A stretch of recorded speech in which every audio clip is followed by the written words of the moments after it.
নমস্কার, খবর দিনভর নিয়ে আপনাদের সাথে রয়েছি আমি প্রিয়াঙ্কা। যে খবরে আমরা নজর রেখেছি মধ্যমগ্রামে, সেখানে গুলিতে ঝাঁঝরা শুভেন্দু অধিকারীর আপ্তসহায়ক চন্দ্রনাথ রথের শরীরে ঢুকেছে 5টি গুলি।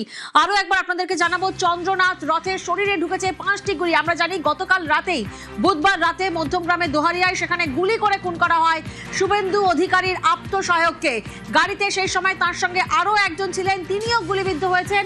আর দুজনকেই স্থানীয়রা তারা উদ্ধার করে তারা চিকিৎসার জন্য হাসপাতালে নিয়ে যান এবং সেখানেই চিকিৎসক চন্দ্রনাথকে মৃত বলে ঘোষণা করেন। মৃত্যু নিশ্চিত করতে এলোপাথারি গুলি চালানো হয়, সেই গুলিতে ঝাঁঝরা হয়ে যান চন্দ্রনাথ রথ। জিয়াউল প্রতিনিধি আমাদের সঙ্গে রয়েছেন, সরাসরি জিয়াউলের কাছে যাব।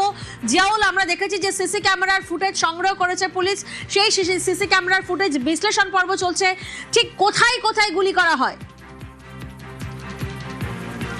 দেখো, একেবারে দোহারিয়ায় যেভাবে অর্থাৎ শুভেন্দু অধিকারীর অর্থাৎ আপ্তসহায়ক চন্দ্রনাথ রথকে যেভাবে পরপর গুলি করা হয় এবং একেবারে তাকে খুন করার পরিকল্পনা নিয়ে এবং মৃত্যু নিশ্চিত করার পরেই তারা সেখানে দুষ্কৃতীরা সেখান থেকে বেরিয়ে পড়ে এবং তাকে লক্ষ্য করে, যেটা পুলিশ সূত্রে জানা যাচ্ছিল, প্রায় 12 থেকে 16 রাউন্ড কিন্তু গুলি তাকে লক্ষ্য করে পরপর গুলি ছোড়া হয়েছিল এবং অর্থাৎ বাঁ সাইডে তিনি, ড্রাইভারের বাঁ সাইডে তিনি বসেছিলেন এবং সেখান থেকেই পরপর গুলি ছোড়া হয় এবং এখনো পর্যন্ত যেটা সূত্রের খবর, হাসপাতাল সূত্রের খবর, প্রায় 6টি গুলি তাকে লক্ষ্য করে ছোড়া হয়েছে। একটি তার আইফোন, অর্থাৎ বুক পকেটে একটি আইফোন ছিল, সেখানে একটি গুলি আটকে যায় এবং বাকি কিন্তু 5টি তার শরীরের বিভিন্ন জায়গায় অর্থাৎ শরীরে আটকে যায়।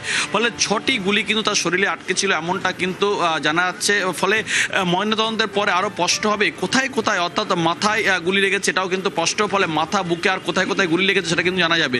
কিন্তু একেবারে আততায়ীরা, দুষ্কৃতীরা সেখানে ওত পেতে বসেছিলেন এবং অর্থাৎ ঠিক 10:30 নাগাদ যখন তিনি এই দোহারিয়া থেকে তার বাড়ির গলি রাস্তা ধরে, সেই রাস্তায় কিন্তু আর আততায়ীরা বসছিলেন এবং বাড়ি থেকে মাত্র 50 মিটার দূরেই কিন্তু আততায়ীরা সেখানে ছিলেন এবং একটি যখন স্করপিও গাড়িতে যায় সেই সময় তাকে লক্ষ্য করে পরপর গুলি ছোড়া হয়। আততায়ী সেই স্করপিও গাড়িটির আগে একটি সাদা রঙের গাড়ি আটকে দেয় এবং সেই আটকে দেওয়ার পরেই কিন্তু সে আটকে পড়ে এবং তখনই দুষ্কৃতীরা সেখানে পরপর লক্ষ্য করে একেবারে জিয়াউল, এবং সেই সময় এলোপাথারি গুলি চালানো হয়, সেই গুলিতে ঝাঁঝরা হয়ে যান চন্দ্রনাথ রথের শরীরে ঢুকেছে 5টি গুলি।